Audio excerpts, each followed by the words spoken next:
అందరికీ వందనాలండి. ఒకసారి ఈ స్టేట్మెంట్ని మీరు వినండి. త్రియేక దేవుడు అనే పదం అండి అసలు ఎక్కడా లేదండి. ఆ పదం మనం అందంగా ఉందని వాడుకుంటున్నారే తప్ప అసలు ఆ పదప్రయోగం జరగకూడదండి. ఈ మధ్య ఎక్కువగా సోషల్ మీడియాలో వైరల్ అవుతున్నటువంటి విషయం ఇది. అయితే పిడి సుందరరావు గారు ఈ స్టేట్మెంట్ చేసి 4-5 సంవత్సరాల పైనే అవుతుంది.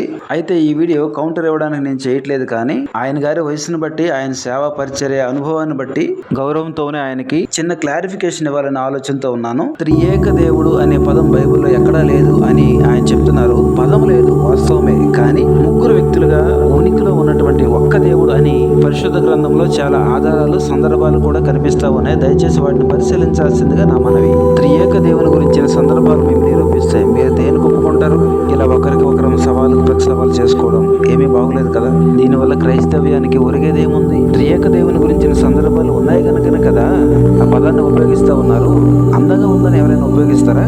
బైబిల్లో త్రియేక దేవుని గురించిన సందర్భాలు ఉన్నప్పుడు ఆ పద ప్రయోగం చేయకుండా ఎలా ఉంటారు? పరిశుద్ధ గ్రంథంలోని 4 సువార్తల్లో కూడా మనకు కనిపిస్తుంది. ఒకసారి ఈ రోజుల్లో గమనించండి.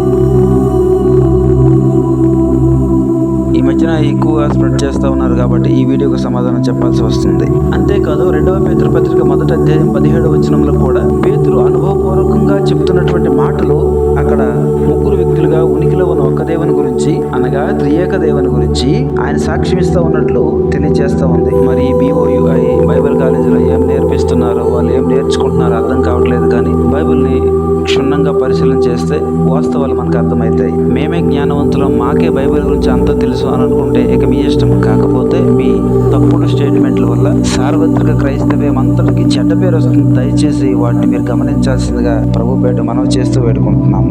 ఇక చివరికి నేను చెప్పదలుచుకుంది ఏంటంటే, బైబిల్లో త్రియేక దేవుడు ఉన్నాడు, త్రియేక దేవుని కార్యాలు ఉన్నాయి. ఒకసారి ఈ ఎండవేళ అబ్రహామును దర్శించిన ముగ్గురు దేవదూతల గురించి పరిశీలన చేస్తే త్రియేక దేవుడు అనే సందర్భం మనకు స్పష్టంగా అర్థమవుతుంది. ముగ్గురు దేవుళ్ళుగా ఉనికిలో ఉన్న ఈ ఒక్క దేవుడు ముగ్గురు మనుషులుగా ఎండవేళ మమ్రే దగ్గర సింధూర వనములో ఉన్న అబ్రహాం దర్శించడానికి వచ్చిన ఆ సందర్భంలో మనకు స్పష్టంగా అర్థమవుతుంది. ఆదికాండము 18-19 అధ్యాయాలు క్షుణ్ణంగా చదవండి, అర్థం చేసుకుంటారని ఆశిస్తూ thank you. God bless you all.